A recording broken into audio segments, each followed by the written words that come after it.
주님 다시 오실 때까지 여러분은 어떻게 기다리는 삶을 살고 계십니까? 자신 있냐 이 말씀입니다.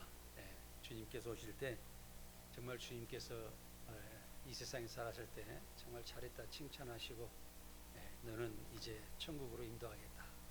두 강도 중에 한 강도가 회개했을 때 너는 나와 함께 낙원에 있으리라 이런 말씀하셨잖아요.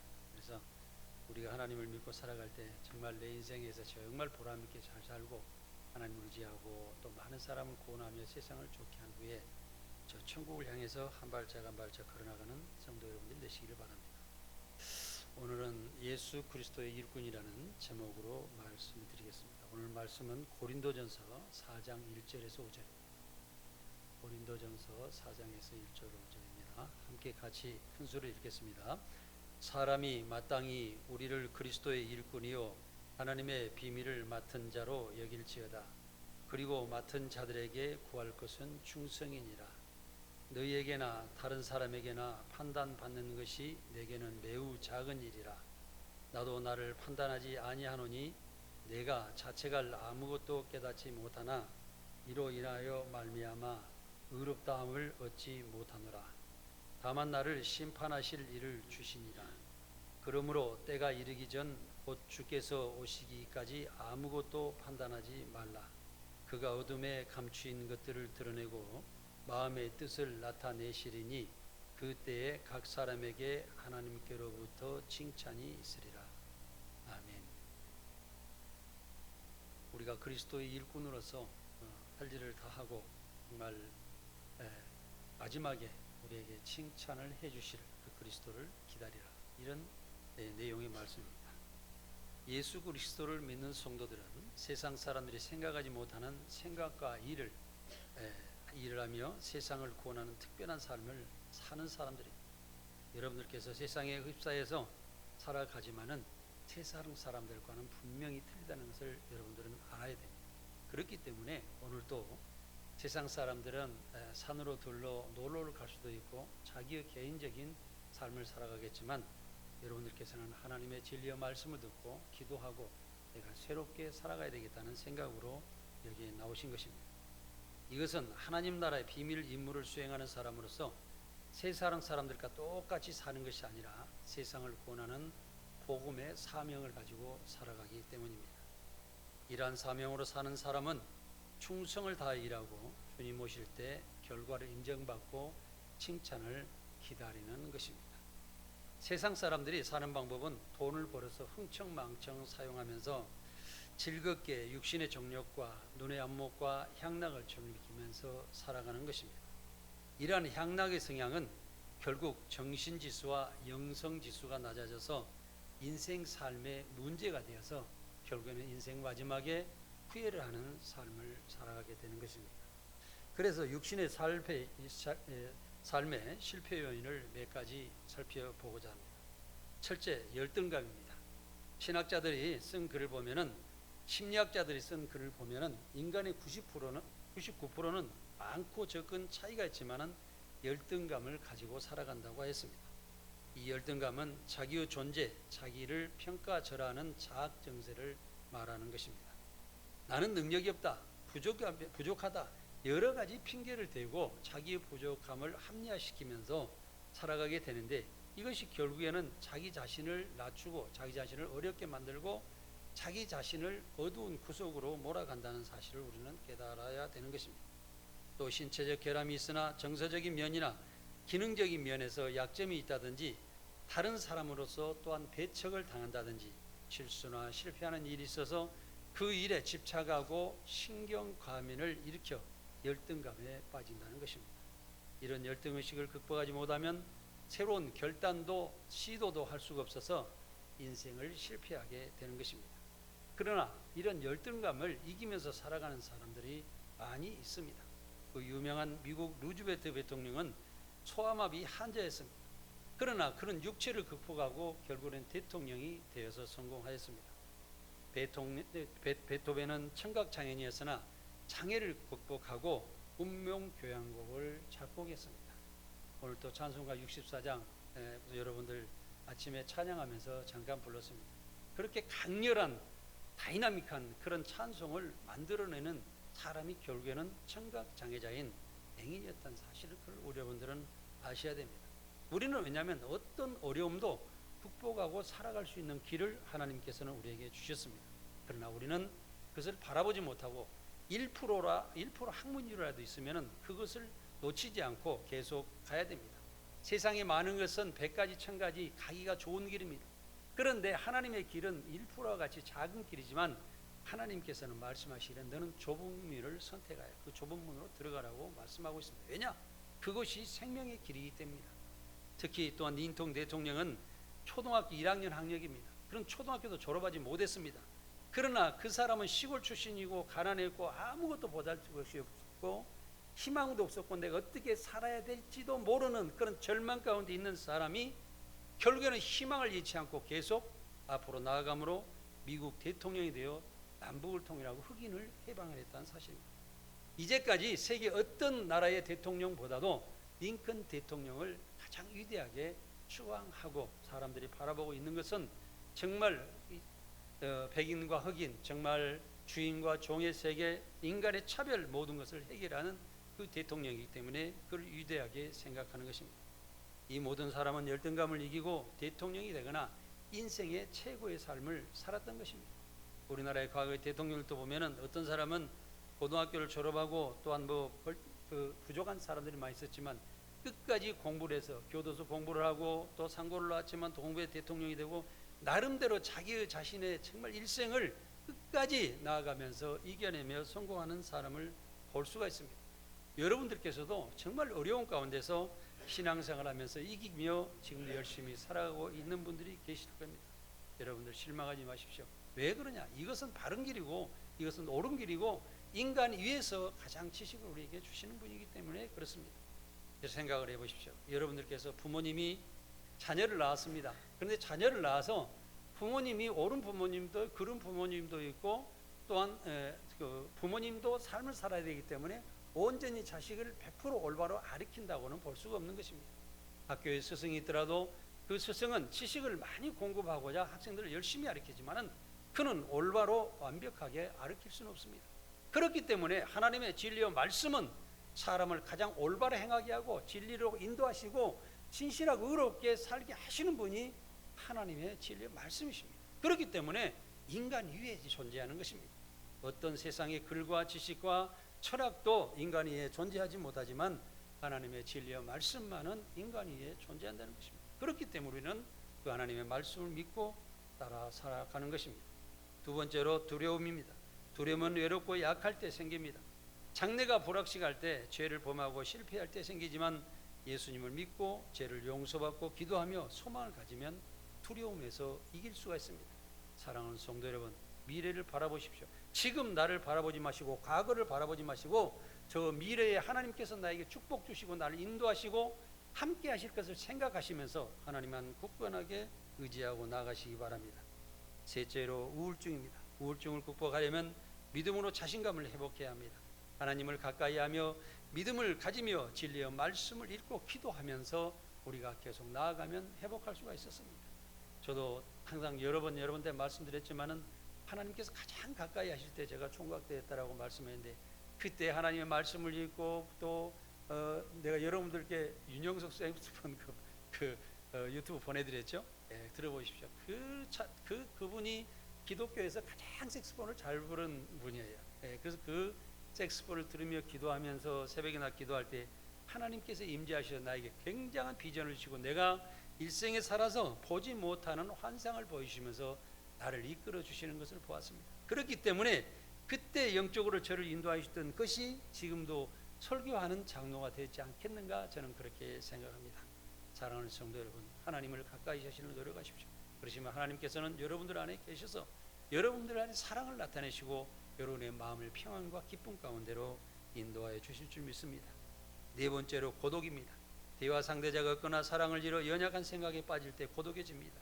그러나 예수님을 믿고 예수님을 친구로 사귀며 예수님께서 모든 것을 나 함께 해주시고 인도해 주실 것이다. 어떤 어려움도 나에게 이기고 나아갈 수 있도록 도와주실 것을 생각하고 나아가면 고독함도 해결됩니다.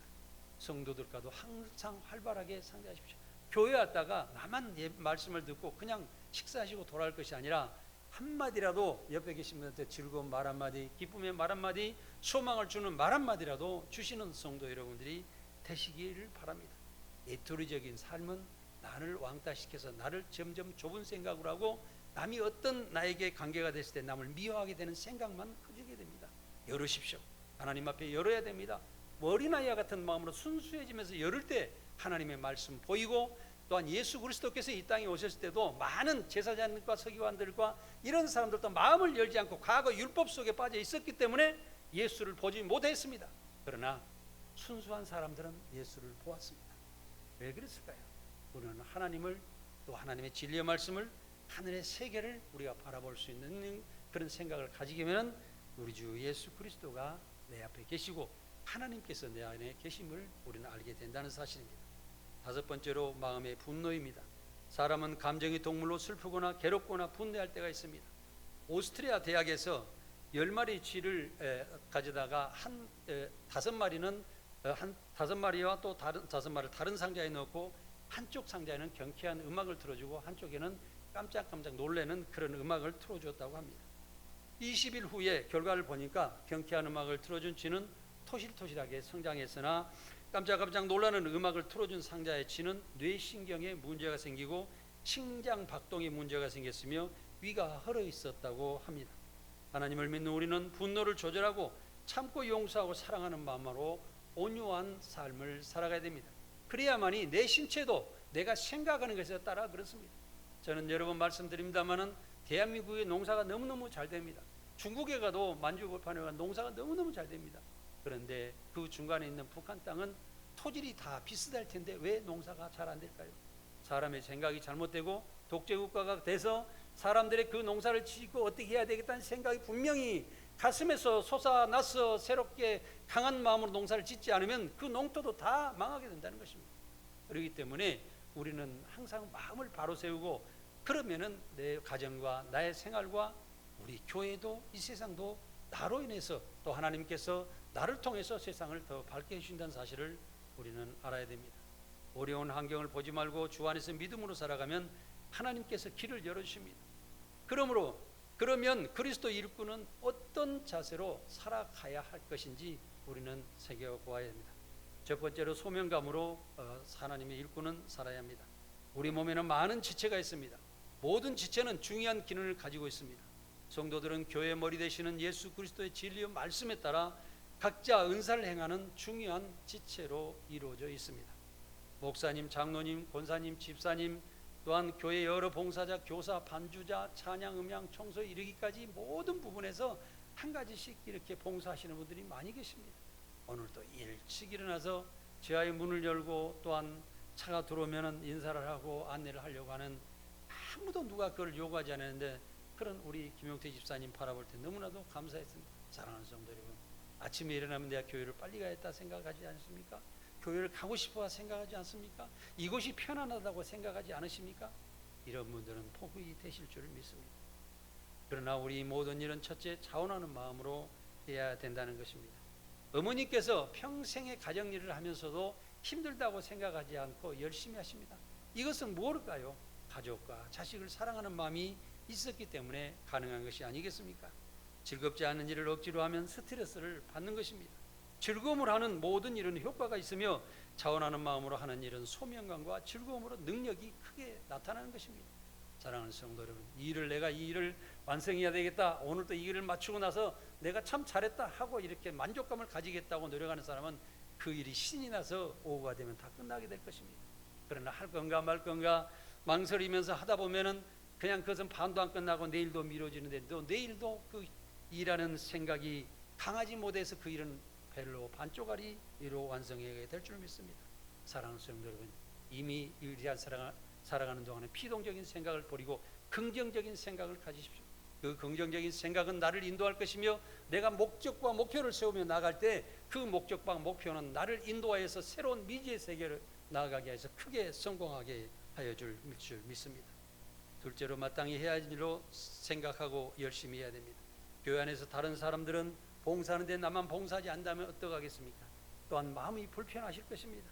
공부하는 학생이 다른 사람들은 공부를 열심히 하는데 빈둥빈둥 놀다 보면은 내가 마음이 좀 불편해서 또 안절부절하면서 학교에 가서 선생님께 어떻게 혼날까 걱정하게 될 것입니다. 내가 할 일을 마땅히 한다면 평안해집니다. 항상 모든 일은 세상 살아가는 것은 습관적으로 해야 됩니다.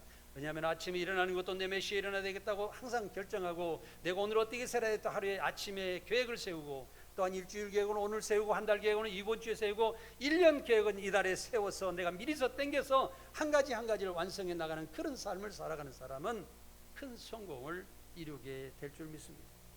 셋째로, 자기 일에 긍지를 가지고 일해야 됩니다. 내게 주어진 일을 하나님께서 주신 일로 생각하며 긍지를 가지고 일해야 합니다. 내가 주어진 일이 잘 되도록 하려면 즐거움으로 축복을 받습니다. 사랑하는 성도 여러분, 우리가 내가 어떤 일을 잘하고 그것을 감사하는 마음으로 일을 하게 된다 하면 하나님께서도 우리의 마음을 주시고 그 마음속에 우리에게 새로운 위로와 긍정적인 생각과 축복을 주신다는 사실입니다. 내가 하는 봉사로 교회가 잘 된다는 생각을 하십시오. 내가 하는 것으로 내 가정이 잘 된다고 생각하십시오. 내가 말 한마디라도 다른 사람에게 잘했을 때 그 사람이 좋아지고 그 사람이 하나님의 백성이 될 거라고 생각하고 봉사하고, 또한 그를 하나님 앞으로 인도하는 귀한 삶을 사시기 바랍니다. 이 동독에 예수님 동상이 있었는데 2차 세계대전 때 예수님 동상 팔이 하나 부러졌다고 합니다. 성도들은 교회 동상을 복구하려고 특별 헌금을 하자고 했습니다. 그런데 어떤 성도가 엉뚱한 제안을 했습니다. 우리가 헌금한 돈은 가난한 자들에게 위해서 사용하고, 대신 동상 밑에다 예수님은 오른팔이 없습니다, 대신 우리가 예수님 오른팔이 되겠습니다라고 기록하자고 말을 했습니다. 이 말에 모든 성도가, 교인들이 감동을 받았고, 예수님은 오른팔이 없습니다, 우리가 예수님 오른팔이 되겠습니다 하고 예수님 동상 밑에다 써놓고, 그 성도가 예수님 성도들이 오른팔 노릇을 했다는 이야기를 들었습니다. 이렇게 한 마음으로 뭉친 교회는 부흥성장할 것입니다.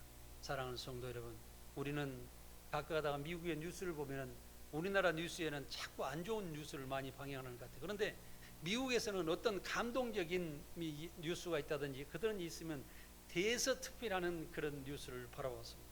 우리는 뭐냐면 잘못된 것보다도 좋은 것을 생각해야 됩니다. 또 내가 어떤 잘못된 것을 다른 사람이 잘못됐다고 그러면은 그 사람을 욕할 것이 아니라 그 사람이 어떻게 해서 그렇게 됐을까 안타깝게 생각하고 그 사람을 위해서 기도해주고, 내가 그 사람이 어떤 것을 도와주면 그 사람이 그런 일들이 안 하고 더 좋은 상태로 살아갈 수 있을까 하는 것입니다. 이것이 우리 아버지 하나님의 사랑의 기초가 되는 것이 아니겠습니까? 사랑하는 성도 여러분, 우리는 정말로 예수님의 오른팔 노릇을 하는 그런 삶, 우리가 예수님의 모든 지체로서 우리가 살아가는 동안에 주님께서 주신 나의 재능, 내게 아무것도 없다. 제가 항상 생각나는 것이지만은 지금은 우리 교회에 나오시지 않는 분이었습니다만은 전에 교회에 이제 있습니다. 정말 장로님, 저는 아무것도 할 줄 모르고 아무것도 없습니다. 아무것도 없습니다. 그래서 저는 교회 차장실 청소를 합니다. 그러세요. 그 말을 들을 때 할 말이 없고 마음속에 울먹이는 그런 마음이 다가왔습니다. 야, 이것이 가장 귀한 일인데, 이것이 가장 다른 사람들이 하기 싫어하고 그런 건데, 이 권사님께는 정말 자기 모든 것을 다 내려놓고 내 부족함을 하나님께 아뢰고 내가 할 수 있는 일에서는 이것이구나 하고 그것을 청소를 하신다는 말씀을 하실 때, 이것이 하나님께서 원하신 일이 아닌가. 내가 오늘도 살아왔던 것을 내가 자랑하는 것이 아니라 내가 회개하고 내 자신이 하나님께 올바로 서겠다고 고백하고 내가 할 일을 하겠다고, 하나님 내가 할 수 있는 것은 이것이라 이러시든지 할 수 있다고 생각하고 하나님께 나아가고 하는 그 자체가 얼마나 귀한 신앙이냐 이거죠. 이것으로 인하여서 많은 사람들이 감동하며 교회 일에 하나하나 더 참여하는 그런 일들이 일어난다는 사실입니다. 성도 여러분, 어떤 일을 하더라도 주님의 일로 생각하고 소명을 가지며 긍지를 가지고 주님의 오른손이 된다는 각오로 일하시면 능력과 기적이 일어날 줄 믿습니다. 둘째로, 그리스도의 일꾼은 맡은 일에 충성을 다해야 됩니다. 본문 2절에 그리고 맡은 자들에게 구할 것은 충성이라고 기록하였습니다. 일을 맡은 자는 관리자, 청직이라는 뜻으로 주인이 아니며 주인을 위하여 주인의 일을 맡아 하는 사람을 말하는 것입니다. 청지기는 충성을 다해야 됩니다. 마태복음 25장 23절을 함께 읽겠습니다. 그 주인이 이르되 잘하였도다 착하고 충성된 종아, 내가 적은 일에 충성하였으며 내가 많은 것을 내게 맡기리니 내 주인의 즐거움에 참여할지어다 하고 아멘. 충성된 족은 작은 일에도 최선을 다하여 주어진 일을 완성하는 것입니다. 작은 일을 잘하는 사람은 큰 일도 잘할 수 있습니다. 그러므로 사랑하는 성도 여러분, 여러분들이 잘할 수 있는 것은 한 가지 거를 완벽하게 완성을 해보십시오. 그러시고 내가 참 잘했다, 하나님 오늘 또 저를 이 작은 일이라도 열심히 하여서 완성하게 해주시니 너무 감사합니다 하고 하나님께 영광 돌리고 나에게는 축복을 하십시오. 그러시면 나는 마음이 편안해지고 기쁨이 오고 다음에도 더 나은, 다음에도 더 좋은 일을 내가 열심히 해야 되겠다는 그런 생각을 가짐으로써 그 다음에 하는 모든 일들이 잘 되게 될 줄 믿습니다. 충성이라는 말은 맡은 일에 신실하다, 직무에 충실하다, 자기 직무에 목숨을 걸다라는 뜻이 있다라고 합니다. 이 일을 잘하는 사람은 속담처럼 하나를 보면은 열을 안다는 것이 있습니다. 어떤 아이가 초등학교 때부터 말 한마디라도 내가 성실하게 잘하고 인사도 잘하고 보면 아이고 이놈은 나중에 잘 될 놈이네 그러죠. 예, 저는 하나 별명이 있거든요. 어렸을 때부터 얼마나 밥을 잘 먹었는지 저 돌아가신 우리 큰어머니가 저한테 너는 어째 그렇게 밥을 맛있게 먹느냐, 어디 가서도 밥은 잘 먹고 잘 살겠다 그런 얘기를 하신 적이 있어요. 무슨 이야기 있습니까? 이것도 다 그래서 하나의 작은 것을 보고 이렇게 별명을 지으신 거 아니겠습니까? 여러분들도 좋은 별명을 좀 가지시기 바랍니다. 네, 그 잘 된다는 별명, 축복의 별명, 이런 별명을 얻었다고 하면은 그 말이 자꾸 내 머릿속에 대뇌에 새기면서 내가 잘 되게 될 줄 믿습니다. 충성하는 사람은 마음속에 하나님을 모시고 의롭게 살아가는 것입니다. 하나님께서 하시는 말씀이 무엇인가? 하나님께서 나에게 지금 어떻게 하라고 하시는 건가? 하나님께서는 나를 어떻게 인도하고 계시는 것을 늘 생각하면서 내가 바르고 의롭고 진실하게 살아가겠다는 생각으로 살아가는 것을 말하는 것입니다. 시편 101편 6절에 내 눈이 이 땅에 충성된 자를 살펴 나와 함께 거한다고 말씀하고 있습니다. 그래서 하나님께서는 늘 하나님께 충성하고 바르게 살아가고 진리 가운데 살아가려고 하는 사람을 찾고 계시며 그를 사용하시려고 찾고 계신다는 것입니다. 또한 요한계시록 2장 10절에 죽도록 충성하라, 그리하면 생명의 멸류관을 내게 주리라고 말씀하셨습니다. 충성된 자는 나무 위에 간섭하지 않습니다. 그리고 자기 자신을 돌아봅니다. 자기 자신의 주어진 일을 열심히 완성하고 자신을 칭찬하며 축복하며 기뻐하면서 내가 맡은 일을 잘 하는 것입니다. 여러분도 하루 일을 열심히 하고 자신을 칭찬하시는 분이 되시기 바랍니다. 저녁 때 후회하지 마시고 또 일주일 지나서 한 달 지나서 1년 지나서 후회하지 마시고 그러다 보면 일평생을 후회하게 됩니다. 그렇기 때문에 하루하루 일을 열심히 하고 잘하고 많은 사람과 함께 하면서 나를 칭찬하십시오. 그리고 여러분의 꽃방석에 앉히십시오. 여러분들의 의의 방석에 앉히십시오. 여러분의 진리의 말씀의 방석 위에 여러분을 앉혀서 내가 그 안에서 평안을 누리고 살아가는 사람들이 되시기를 바라는 것입니다. 사도 바울은 정직하고 올바르고 살려고 많은 노력을 한 사람입니다. 그리고 하나님께서 보시기에 자신이 합당하게 살고 있는지 늘 자신을 살펴보았다고 합니다. 또한 다른 사람이 자신의 행동을 볼 때 모범이 되어 있는지 살펴보는 것입니다. 하나님은 항상 내 자신을 돌아보고 회개하며 하나님을 부르고 찾는 사람을 원하는 것입니다. 이 말씀은 날마다 마음을 깨끗하게 하고 도우심을 바라는 것입니다. 우리가 그릇을 깨끗해야 거기다가 반찬을 넣고 밥을 넣고 하듯이 내 자신이 깨끗하지 않으면 어떻게 하나님 앞에 복을 달라고 하겠습니까? 내 자신이 깨끗하다는 것은 별게 아닙니다. 여러분들 날마다 그릇을 식사를 하고 나면 다시 닦고 교회도 일주일이 되면 또 다시 닦고 계속 반복해서 우리를 정결하게 하고 우리 예수님께서 그랬죠. 너희들은 목욕을 했으니 손과 발만 씻으면 된다. 우리가 묻을 수 있는 덜어줄 수 있는 이런 부분은 늘 깨끗하게 닦는 것입니다. 그것은 시간대로 쉬지 않고 계속 내 자신을 돌아보고 회개하고 내가 깨끗해지려고 하고 의로워지려고 하고 하나님께 말씀으로 우리가 올바로 살아가려고 노력하면서 하나님 이제 내가 이 모습으로 하나님께 다가가니 나를 붙잡아 주시고 함께 하시고 나를 축복하여 주십시오 하고 하나님께 의뢰하는 심정으로 살아가는 것입니다. 그러므로 인해서 우리의 삶이 계속 복된 삶으로 바뀌어질 줄 믿습니다. 그리스도 일꾼은 평안한 성도들보다 할 일이 많이 있습니다. 교회에서 또한 예배도 준비하고 성도들을 보살펴주고 성도들을 말씀을 서로 함께하며 구역 예배를 드리고 여러 가지 일들을 하며 모든 성도들이 하나 돼서 교회가 부흥되도록 전도 사명을 감당하면서 세상의 스승으로 세상의 빛으로 살아가는 것이 그리스도인인 것입니다. 그러므로 사랑하는 성도 여러분, 내가 세상 사람들과 나아가서도 오늘 또 예배 드리고 나아가 세상 사람들 똑같이 휩싸이지 마십시오. 나는 구별된 사람이다. 나는 그리스도의 사람이다. 나는 그리스도의 일꾼이다. 나는 그렇기 때문에 세상 사람들을 지도해야 되고 그 사람들을 올바로 가르쳐줘야 되고 그 사람들을 사랑해줘야 되고 그 사람들을 하나님 이끌어오는 그런 사명을 감당해야 된다는 사실을 절대 잊어서는 안 된다는 사실입니다. 또 자신이나 교회에서 기도하고 예배도 열심히 드리고 또한 11조나 헌금을 열심히 하면서 교회 모든 일에 열심히 동참하는 것입니다. 그러므로 맡은 자에게 구할 것은 충성이라고 말씀하신 같이 긍지를 가지고 담당하게 용기 내어서 충성하는 사람이 되어야 됩니다. 그러면 기쁨의 기적이 일어날 것입니다.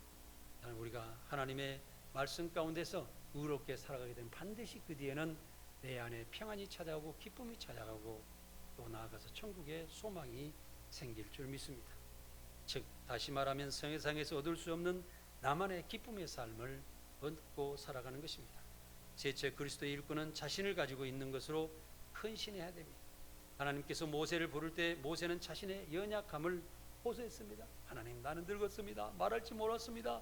이제까지 바로 궁에 나와가지고 양만 수십 년 동안 쳤는데 하나님은 무엇이 제가 올바르다고 뭘 할 게 있다고 저를 부르십니까? 하고 하나님께 항의하다시피 했었지요. 그런데 하나님께서는 모세에게 내 손에 무엇이 있느냐고 물었습니다. 출애굽기 4장 2절을 함께 읽어보겠습니다. 여호와께서 그에게 이르시되 내 손에 있는 것이 무엇이냐? 그가 이르되 지팡이니. 아멘. 사실 그 지팡이라는 것은요, 정말 양치면서 이렇게 오늘날에 우리가 지팡이가 이렇게 옛날에 우리 지팡이 갈고리같이 생겼잖아요. 그래서 그것이 그때 유대 땅에서부터 유래됐다고 그러는데 양이 어디로 들어가면 모기를 이렇게 걸어가지고 당겨서 이쪽으로 가라 저라 하고 또 때리기도 하고 이런 하나의 막대기와 불과했는데 하나님께서는 네가 뭘 가지고 있냐? 하잘것없는 이 양을 치는 지팡이 하나뿐이다 하고 고백했을 때 하나님은 그걸 쓰신다는 것입니다. 여러분이 가지고 계신 것은 무엇입니까?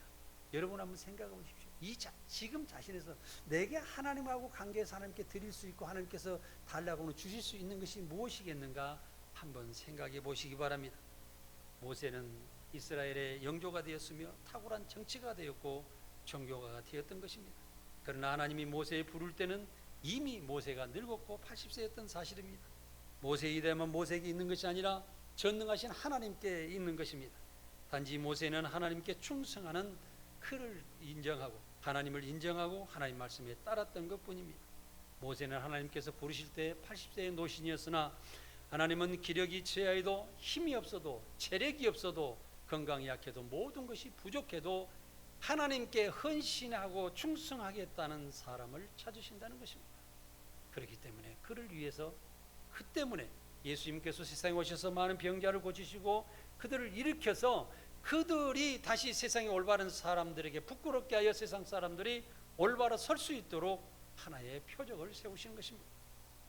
하나님은 인간의 겉모습을 보시지 않습니다. 나의 모습 이대로 정말 내 부족함을 고백하고 회개하며 하나님께 헌신하는 사람을 찾는 것입니다. 열왕기하 4장 1절에 7절에 보면은 선지자의 제자 아내가 빛을 많은 상태로서 남편이 죽었다고 했습니다. 그가 엘리사 선지자를 찾아갔습니다. 엘리사는 여인에게 내 집에 무엇이 있느냐고 물었을 때 저희 집에 자그마한 병 하나, 기름병이 하나 있습니다. 아직 그 기름병만 나에게 있고 나머지 건 다 없습니다 하고 고백을 하였습니다. 그런데 엘리사는 그 여인에게 이웃에게 빈 그릇을 다 모아가서 빌려다가 그 빈 그릇에 기름을 부어보라고 그랬습니다. 그런데 그 기름이 마르지 않고 빌려온 그 그릇에 그릇마다 가득가득 차서 기쁨이 가득 차는 기적이 일어났습니다. 하나님은 기적을 베푸실 때도 여러분이 가지고 계신 것을 하나님께 드릴 때 하나님께서는 역사하시고 축복하신다는 사실입니다. 하나님은 능치 못하신 일이 없습니다. 하나님께서 능력 주시면 모든 것을 할 수 있다는 사실입니다. 하나님은 모세의 보잘것없는 지팡이로 기적을 일으켰습니다. 지금도 우리가 가지고 있는 것을 하나님께 드리고 놓았을 때 그것으로 역사하신다는 사실을 꼭 기억하셔야 됩니다. 내 정성이 없을 때 헌금을 드려도 대충 드리고 주머니에서 주무럭주무럭 하다가 죄송합니다. 작은 돈 하나 드리지 마시고 내가 그래도 오늘은 이렇게 드려야 되겠다 하고 준비하는 마음으로 오시고 오늘 또 교회 와서는 내가 뭘 하나는 협조해서 협력해서 봉사를 하겠다. 또 내가 오늘 예배드렸으니까 하나님께 주신 말씀을 가지고 내가 세상 사람들에게 말 한마디라도 빵 하나라도 나누면서 살아야 되겠다는 무슨 각오를 가지고 살아가시라는 말씀을 드리는 것입니다. 사랑하는 성도 여러분, 지금도 그리스도의 일구는 소명감으로 살아야 되는 것입니다. 자원하는 마음으로 신실하게 일하며 모든 사람을 섬길 수 있어야 됩니다. 항상 그리스도인으로서 긍지와 자부심을 가지고 일해야 됩니다. 한 가지라도 주 안에서 목숨을 걸고 일하는 것이 충성하는 것입니다. 그래서 충성하고 목숨을 걸라는 것은 한 가지 일을 가지고라도 전심전력에서 한번 해보십시오. 정말 하나님의 봉사하는 일에 내가 어떤 사람을 전도를 하더라도 그 사람에게 몸부림치면서 그가 하나님 앞에 나와 예배를 드릴 때까지, 우리 교회에서 함께 할 때까지 내가 그에게 계속 말씀을 전하겠다는 생각을 가지고 해보시라는 겁니다. 한 가지 일이라도 주 안에서 목숨 걸고 일하는 것이 충성하는 것이라는 것을 잊지 마시기 바랍니다. 내가 가지고 있는 것으로 헌신해야 됩니다. 내가 돈이 있으면 돈으로 헌신하고, 육체가 건강한 사람은 육체를 가지고 헌신하고, 지식이 있는 사람은 지식으로 나의 가진 모든 것으로 헌신하면서 하나님 나라를 이루는 그런 기쁨으로 살아가야 됩니다. 사람이 세상에서 떠날 때는 아무것도 남길지를 우리는 생각해 봐야 됩니다. 어떤 사람은 세상의 향락을 즐기다가 또한 세상의 쓰레기 같은 잡쓰레기를 남기고 하나님께로 가는 사람이려고 하는 사람이 있겠지만, 우리는 정말 하나님께서 원하시는 세상에 잘되는 그들에게 물려주는 아름다운 유산을 물려줘야 될 줄 믿습니다. 그래서 우리 아미유가 처음에 지었을 때에 아름다운 미래 유산이라는 용어를 써서 거기서 약자로 아름다운 미래 미 유산 유에서 아미유가 된 것입니다. 그래서 이 아미유는 정말 우리가 그리스도인으로서 세상 살아가면서 내가 가장 아름다운 유산을 후대에 물려줘서 나도 잘 살고 복받고 하늘나라에 가야 되겠지만은 우리 후대도 하나님 말씀대로 잘 살게 하여서 그들이 복받고 살다가 또 하나님 나라에 가면서 그 대대로 유산이 계속 물려지는 아름다운 삶, 이것이 하나님 나라가 영원해지는 하나의 공식입니다. 이렇게 살아가자는 뜻에서 아미유라는 이름을 지었던 것입니다. 11조를 드리는 것은 우리의 마음을 돈으로 표현해서 드리는 것입니다. 여러분, 돈을 생각하고 드리면 안 됩니다. 왜냐하면 내가 그 돈을 11조나 헌금을 드릴 때도 내 마음을, 간절한 마음, 하나님 꼭 드려야 되겠다는 이런 생각을 가지고 드려야 한다는 것입니다. 이것은 결국에는 이 돈을 통하여서 사람의 생명을 살리는 일이기 때문에 아주 귀한 것입니다. 그래서 하나님은 우리를 강한 마음을 주셔서 물질의 축복을 주십니다. 11조를 잘하는 사람들 보면은요, 다 성공합니다. 그래서 신기하게 그렇습니다. 저도 11조를 드리다가 처음에는 집사 때는 잘못 드릴 때 있었습니다. 빼먹을 때 있었습니다. 조금 더 드릴 때 있었습니다. 나중에는 지금은 에라 모르겠다. 나는 이거 계산 못하겠다. 그냥 하나님께 원하시는 대 드리겠다. 이렇게 바뀌었어요. 그렇게 바뀌고 나니까 마음이 너무너무 편한 거예요. 그냥 필요하신 때는 그냥 드리는 거예요. 그래서 우리의 삶이라는 것이 정말 하나님께 하고 나하고 짝이 딱 맞았을 때 얼마나 재미있는 일이 일어나는가 우리는 한번 생각해 볼 수가 있는 것입니다. 또한 우리가 예배에 잘 참석하는 것은 내 육체를 습관적으로 드리는 것입니다. 내 육체를 드릴 때, 내가 하나님 앞에 나와서 교회에 앉아 있을 때 내가 새로워지고 내 마음이 새로워지고 또한 의롭게 되면서 그 육체가 또한 봉사를 하면서 새롭게 자꾸 변해가는 것을 보면은요, 나중에는 세상의 모든 사람들도 끊어지고 내가 교회 중심으로 또한 하나님의 말씀의 중심으로 생활하고 있는 것을 우리는 알게 되는 것입니다. 항상 교회 중심으로 살면서 교회를 살리며 세상을 구원하는 성도 여러분들이 되시기 바랍니다. 하나님은 모세가 가진 하찮은 지팡이로 바로 왕을 물리쳤습니다. 또한 홍해를 갈랐습니다. 반석 위에 물이 나게 하셨던 것을 여러분들은 기억하시기 바랍니다. 지금 내가 가진 것을 하나님께 드리며 하나님께 나아가시기를 바랍니다.